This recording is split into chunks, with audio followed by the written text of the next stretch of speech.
Air raid alerts sounded in Kyiv and across Ukraine this morning ahead of a summit between European Union and Ukrainian leaders. The high-level meetings come as Ukraine's President Volodymyr Zelensky pushes for new sanctions against Russia and hopes to achieve EU membership. Meanwhile, the U.S. is preparing a new military aid package expected to total more than $2 billion. So CBS News foreign correspondent Deborah Pata is joining us now with the very latest from Kyiv. Good to see you, Deborah. So tell us about these high-level meetings. What's on the agenda? What are they hoping to achieve?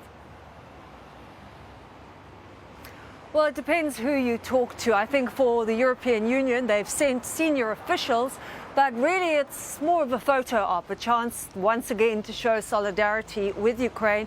Ukraine is hoping for something much more concrete from this meeting. As you know, they want to become members of the EU. That seemed impossible before the war began.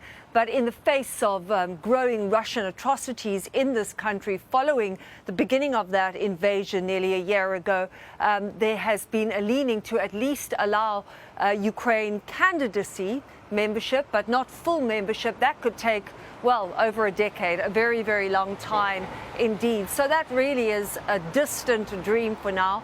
But Ukraine is also hoping for some concrete support, not just a photo op. They need more heavy weapons, so they'll be asking for that. They want ways to hold Russia accountable for war crimes and atrocities committed on their soil. And also they're hoping that any monetary compensation that Russia is possibly eventually forced to pay will be used for the reconstruction of Ukraine. So very different agendas there. I doubt that Ukraine is going to get much of what it is hoping for, but they certainly have made moves to show that they are suitable for EU membership. A big issue has been corruption before the war, and just recently we saw President Zelensky make a big sweep of senior government officials who are accused or even just associated with the possibility of corruption. Anne-Marie? Right. And so in the meantime, Ukraine's defense minister this week warned that Russia is preparing a major new ground offensive. It's not surprising. This is the tit for tat that we have seen during this war. Ukraine gets new weapons from the West. They're expecting to get these battle tanks, and Russia responds. Vladimir Putin, delivered a speech recently where he basically said Russia's prepared to throw everything they have at this war. What can you tell us? And certainly it seems like that. There has been troops amassing. There are about over 300,000 Russian forces already in the country. More could be coming.